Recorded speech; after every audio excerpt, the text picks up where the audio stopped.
আসসালামু আলাইকুম রহমতুল্লাহি ওবরকাতুহ। বন্ধুগণ, সবাই ভালো আছে নিশ্চয়। আজকে একটা বিষয় নিয়ে উপস্থিত হলাম।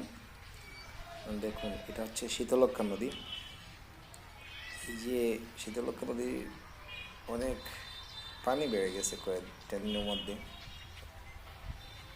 এই যে দেখতেছেন কচুরিপানা, আমি জুম করে দেখাচ্ছি। ওই যে বাড়ির পাশ পর্যন্ত পুরো পানি ছিল না, অনেক নিচে ছিল। শীতলক্ষ্যা নদীর অনেক নিচে পানি ছিল। এই যে বাসটা দেখা গেছে, এই কচুরিপানাগুলো এগুলো ছিলই না। তো সপ্তাহখানেক থেকে আস্তে আস্তে বেড়ে পানি এই পর্যন্ত রাস্তার কিনারে চলে আসছে।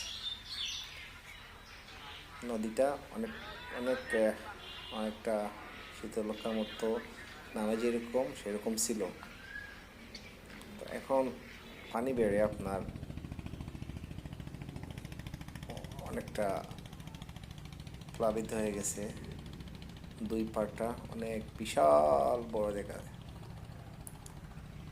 তো একটা ইঞ্জিন নৌকা যেদিক দিয়ে বার হচ্ছে, মনে করেন আপনি একটা ইঞ্জিন নৌকা আসতেছে। ওই ইঞ্জিন নৌকা যেদিক দিয়ে আসতেছে ছোটো একটা খাল ছিল, ওইটাতে কোনো পানি ছিল না।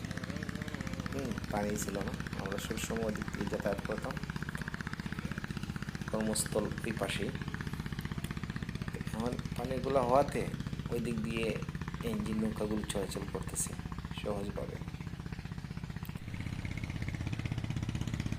দেখতেছেন একটি আসতেছে ইঞ্জিন নৌকা। আমার মনে হয়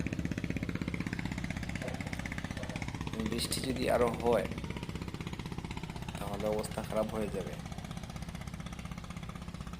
উজান থেকে পানি আসা পাটি অঞ্চলের দিকে যদি সময় বেড়েই যায় তাহলে অবস্থা খারাপ হয়ে যাবে।